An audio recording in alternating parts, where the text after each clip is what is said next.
गोरखपुर में एक प्रकरण हुआ है डॉक्टर अरुण सरकारी और पंकज सिपाही का, जो इस मामला बहुत तूल पकड़ लिया है। आपके नज़रिए से क्या लगता है ये? देखिए, जो चिकित्सीय सेवा है, डॉक्टर का सेवा है, ये भगवान के बाद सबसे ज़्यादा विश्वसनीय और सबसे ज़्यादा सम्मानित सेवा है। पब्लिक की जो इमेज है एक डॉक्टर का पब्लिक की निगाह में, भगवान के बाद उनको भगवान का दर्जा मिलता है। और सारे डॉक्टर जो भी जिनका चिकित्सीय कार्य कार्य है, वो समाज सेवी के रूप में कार्य करते हैं और एक सेवा के माध्यम से लोगों की दवा और चिकित्सा करते हैं। डॉक्टर अनुज सरकारी के खिलाफ मैंने देखा है, पूरे पूर्वांचल के डॉक्टर डॉक्टर अनुज सरकारी के खिलाफ हैं।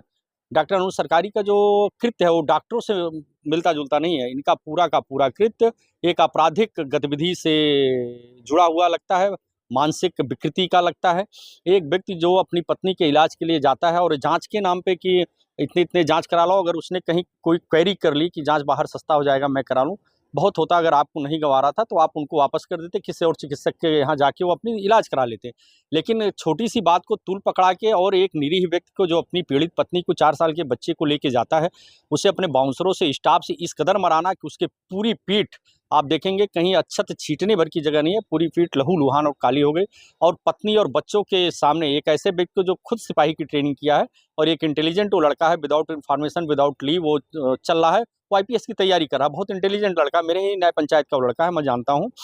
और उस लड़के को इतनी बुरी तरीके से मारना कि वो वहाँ से फिर वो जाता है, कंप्लेन भी करता है, लेकिन अपने रसूख का इस्तेमाल करके फिर उस चीज़ को दबा लिया जाता है। फिर अगले दिन वो जाता है, अपना आधार कार्ड उसका छूटा था, पुलिस को बुला के जाता है, लेकिन पुलिस के सामने उसकी फिर इस कदर पिटाई की जाती है कि फिर उसको मार के और उसको जेल भेज दिया जाता है।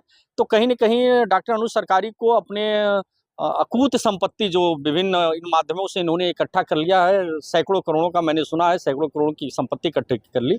उन संपत्ति के कहीं न कहीं घमंड में चूर होके उन्होंने इस गरीब व्यक्ति को, जो अनुसूचित जाति का है, गरीब व्यक्ति को बुरी तरीके से मारा, मरवाया, पिटवाया। और सबसे बड़ा दुःख का विषय है कि उसके बच्चे और उसकी पत्नी गुहार लगाते रहे, मेरे पति और मेरे बच्चा कहता रहा मेरे पापा को मत मारिए, उसके बाद भी ये लोग अनवरत रूप से उसको पीटते रह गए। लेकिन इसके बाद भी उन लोगों का दिल नहीं पचा और अमानवीय तरीके से और बुरी तरीके से उसको पीट के लहूलुहान कर दिए। मुख्यमंत्री जी के गृह जनपद में ऐसा कार्य किया गया और पीड़ित परिवार कई दिनों से न्याय की भीख मांग रहा है, अधिकारियों के दफ्तर का चक्कर लगा रहा है, फिर भी सुनवाई नहीं हो रही है। देखिए, एसएसपी गोरखपुर ने उस जाँच का आदेश दिया है, जाँच हो रही है, चूँकि जाँच में साक्ष्य बहुत हैं।